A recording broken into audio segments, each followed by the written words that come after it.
যুদ্ধ থামলেও থামেনি মৃত্যুর আতঙ্ক। মধ্যপ্রাচ্যে যুদ্ধবিরতির পর দক্ষিণ লেবাননের নিজ বাড়িঘরে ফিরতে শুরু করেছে বাস্তুচ্যুত পরিবারগুলো, কিন্তু সেখানে তাদের জন্য অপেক্ষা করছে এক অদৃশ্য মৃত্যু ফাঁদ। দক্ষিণ লেবাননের দুয়ের শহরে পাওয়া গেছে ছোট ফুটবলের মতো দেখতে এক সন্দেহভাজন অবিস্ফোরিত ক্লাস্টার বোমা।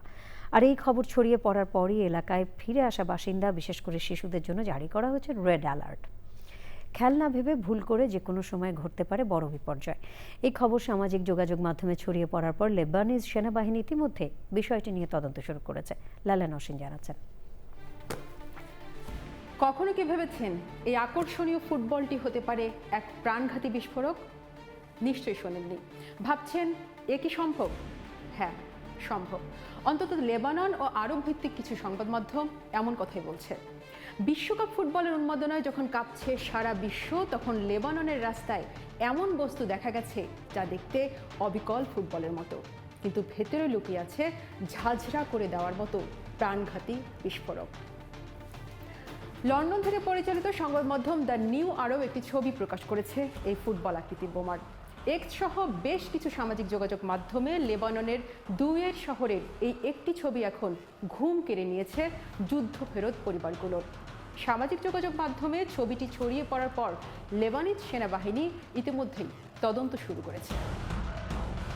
মানবাধিকার কর্মীদের অভিযোগ, ফুটবল বিশ্বকাপের এই সময়ে শিশুদের আকৃষ্ট করতেই ফুটবলের ছদ্মবেশে এই ক্লাস্টার বোমা ফেলে রাখা হয়েছে। লেবাননের মাটিতে ইসরায়েলি যুদ্ধাবশেষের এই নিষ্ঠুর ইতিহাস অবশ্য নতুন কিছু নয়। 2006 সালের যুদ্ধের পরও দক্ষিণ লেবাননে শত শত এমন অবিস্ফোরিত বোমার সন্ধান পেয়েছিল জাতিসংঘ। প্রত্যক্ষদর্শীরা জানিয়েছে সে সময় ইসরায়েল লেবাননে খেলনার ছদ্মবেশে বোমা ফেলেছিল। ফুটবল বিশ্বকাপ বা খেলার প্রতি শিশুদের আকর্ষণকে কাজে লাগিয়ে যারা এই মৃত্যু ফাঁদ পাতে, তাদের নৃশংসতা নিয়ে বিশ্ব বিবেকের নীরবতার জন্য ক্ষোভ প্রকাশ করেছেন অনেকেই। খেলনার আবরণে বোমার এই অভিযোগ কেবল লেবাননে সীমাবদ্ধ নয়।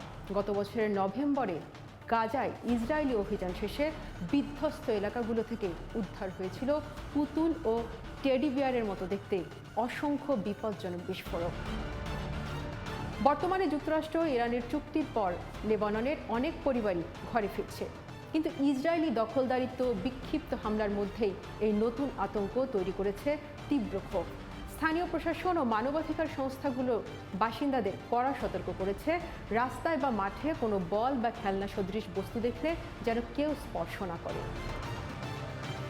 চুক্তি কিংবা যুদ্ধবিরতি হয়তো আকাশ থেকে বোমা বর্ষণ সাময়িকভাবে বন্ধ করেছে, কিন্তু মাটির নিচে লুকিয়ে থাকা এই খেলনা বোমাগুলো লেবাননের ভবিষ্যৎ প্রজন্মকে তাড়া করে বেড়াবে আরও বহু বছর।